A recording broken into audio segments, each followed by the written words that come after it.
نحمده ونصلي على رسوله الكريم اما بعد بسم الله الرحمن الرحيم قال رسول الله صلى الله عليه وسلم ان الله يرفع بهذا الكتاب اقواما ويضع به آخرين رواه مسلم۔ رسول اللہ صلی اللہ علیہ وسلم نے ارشاد فرمایا کہ بے شک اللہ پاک اس کتاب قرآن کے ذریعے کتنی ہی قوموں کو ترقی بلندی عطا کرتے ہیں اور کتنی ہی قوموں کو پستی عطا کرتے ہیں۔ صحیح مسلم کی حدیث نمبر 1897 میں اس کو جو روایت کیا گیا، تو حدیث سے قرآن کی اہمیت واضح ہے، یعنی وہ قومیں جو قرآن کی تلاوت کرتی ہیں اور اس کے بعد اس پر عمل بھی کرتی ہیں اور جو قرآن نے حکم دیا اس کو وہ دل سے تسلیم کرتی ہیں اور جس سے منع کیا یا رکنے کا حکم دیا اس سے وہ باز رہتی ہیں، اور اسی طرح وہ معاشرے میں قرآن کے اصول کو لاگو بھی کرتی ہیں، ان کا عدالتی نظام بھی قرآن کریم کے اصولوں کے مطابق ہوتا ہے۔ اللہ پاک ایسی قوموں کو ترقی نصیب کرتے ہیں، ترقی عطا کرتے ہیں، اور وہ قومیں جو قرآن کے اصول کے مطابق زندگی بسر نہیں کرتی، اللہ پاک ان کو ذلت پستی عطا کرتے ہیں، کیونکہ قرآن کریم جو وہ نور ہدایت ہے۔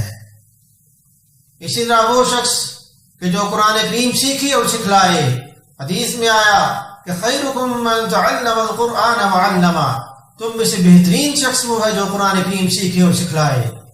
حدیث میں آیا کہ قرآن جو وہ بہترین سفارشی ہوگا، قیامت والے دن قرآن کریم سفارش کرے گا۔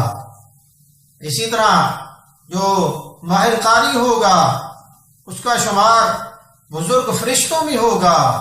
اسی طرح اللہ پاک حافظ قرآن کو تاج پہنائیں گے۔ اللہ پاک حافظ قرآن سے یہ بات فرمائیں گے کہ قرآن کریم پڑھتا جا اور جنت میں اپنے درجات چڑھتا جا۔ تو قرآن کریم کی بہت فضیلت حدیث میں بیان کی گئی ہے۔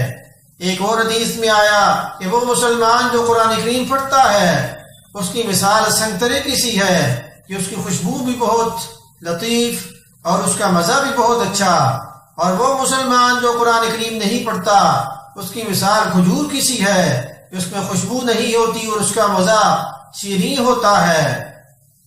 اور وہ منافق جو قرآن کریم نہیں پڑھتا اس کی مثال اندرائن کے پھل کسی ہے جس میں نہ خوشبو ہے اور اس کا مزہ بھی بہت تلخ ہے۔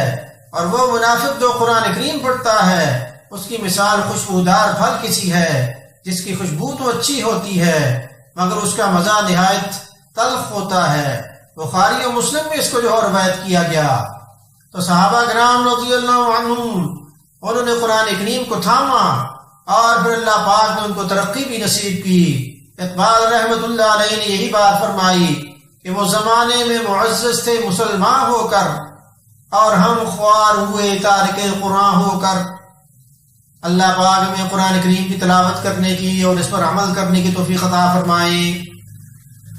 ذرا سننے کے بعد اسے آپ شیئر بھی کریں تاکہ یہ آپ کے صدقہ جاریہ بن جائے۔ وما علینا الا البلاغ المبین۔